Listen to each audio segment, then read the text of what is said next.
लग्नाच्या पहिल्या रात्री नवरदेवाच्या खोलीत ते खेळणं पाहून नवरी हादरली. भयंकर प्रकार. पण त्या खोलीत नेमकं असं काय होतं की एका क्षणात नवरीच्या आयुष्याची सर्व स्वप्न तुटून पडली. अशी कोणती वेळ आली की नववधूला थेट पोलीस ठाण्याची पायरी चढावी लागली. 25 एप्रिल 2025 हा दिवस त्या तरुणीच्या आयुष्यातील सर्वात आनंदाचा दिवस असणार असंच तिच्या कुटुंबाला वाटायचं. अनेक वर्ष पाहिलेलं स्वप्न लग्न हे मोठ्या उत्साहात पार पडलं. नातेवाईक, मित्रमंडळी, संगीत, आनंद आणि शुभेच्छांचा वर्षाव सुरू होता. मुलीच्या कुटुंबाने आपल्या लेकीच्या संसारात कोणतीही कमतरता राहू नये म्हणून मनमोकळा खर्च केला. दागिने, कपडे, हॉटेल, पाहुणचार अशा सर्व गोष्टींवर लाखो रुपये खर्च करण्यात आला. सर्वांनाच वाटत होतं की आता मुलीचं आयुष्य सुखात जाईल.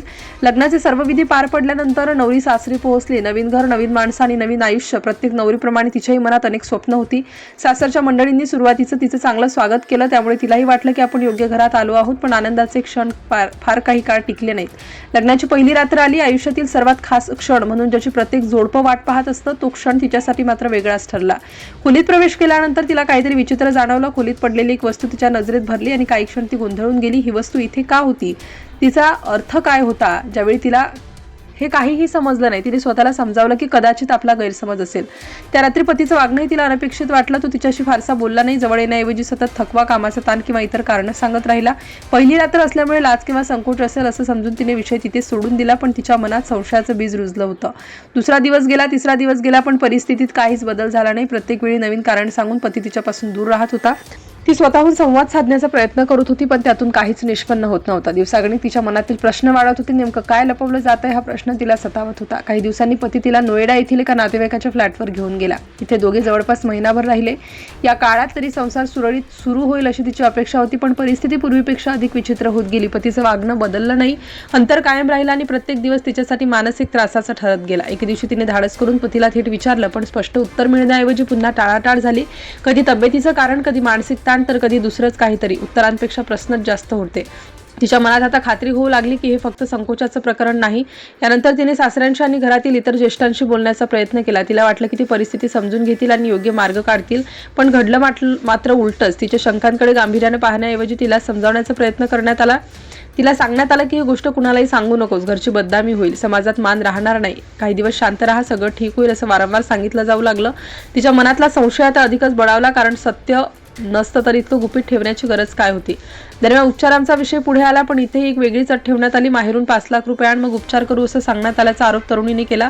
हा विषय ऐकून ती पूर्णपणे हादरली, कारण आता हा केवळ कौटुंबिक प्रश्न राहिला नव्हता, पैशांची मागणीही त्यात जोडली गेली होती. तिने मागच्या काही दिवसांचा विचार केला. पहिल्या रात्री खोलीत दिसलेली विचित्र वस्तू, पतीचं सतत टाळणं, घरच्यांचं वागणं आणि आता पैशांची मागणी, ह्या सर्व गोष्टी एकमेकांशी जोडल्या जात असल्याचं तिला जाणवू लागलं. तिच्या मनात एक मोठा संशय स्पष्ट आकार घेत होता. शेवटी तिने पुन्हा एकदा सत्य जाणून घेण्याचा प्रयत्न केला, मात्र यावेळीही समाधानकारक उत्तर मिळालं नाही. उलट विषय बदलण्यात आला. आता तिच्यासाठी शांत बसणं अशक्य झालं होतं. तिला वाटत होतं की तिच्यापासून एखादं अत्यंत महत्त्वाचं सत्य जाणीवपूर्वक लपवलं गेलंय. अखेर तिने माहेरी परतण्याचा निर्णय घेतला. आपल्या आईवडिलांना संपूर्ण प्रकार सांगितला. सुरुवातीला त्यांनाही धक्का बसला, कारण इतक्या मोठ्या थाटामाटात इतका खर्च करून केलेल्या लग्नामागे अशी परिस्थिती असेल याची कल्पनाही त्यांनी केली नव्हती. दोन्ही कुटुंबांमध्ये चर्चा करण्याचा प्रयत्न झाला. प्रश्न शांततेने सुटावा अशी अपेक्षा होती, पण कोणताही तोडगा निघाला नाही. उलट आरोप प्रत्यारोप वाढत गेले. परिस्थिती अधिक गंभीर बनत चालली होती. अखेर त्या तरुणीने कायदेशीर मार्ग स्वीकारण्याचा निर्णय घेतला. तिने संबंधित पोलीस ठाण्यात जाऊन पती, सासरे आणि इतर संबंधितांविरोधात तक्रार दाखल केली. तक्रारीत लग्नापूर्वी अत्यंत महत्त्वाची बाब जाणीवपूर्वक लपवण्यात आल्याचा आणि मानसिक छळ आणि पैशांची मागणी करण्यात आल्याचा आरोप तिने केला.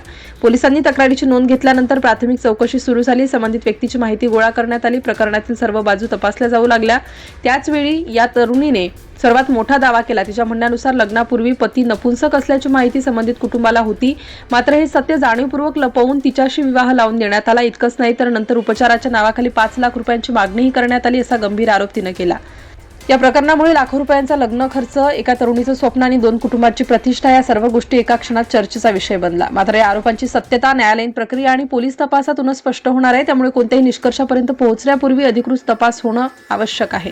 एका स्वप्नवत लग्नाची सुरुवात काही दिवसातच पोलीस तक्रारीपर्यंत जाऊन पोहोचली. लग्नाच्या पहिल्या रात्री खोलीत दिसलेली ती संशयास्पद वस्तू, त्यानंतर पतीचं वागणं, घरच्यांची भूमिका आणि शेवटी केलेले गंभीर आरोप, या सर्व घटनांमुळे हे प्रकरण सध्या चर्चेचा विषय ठरलाय.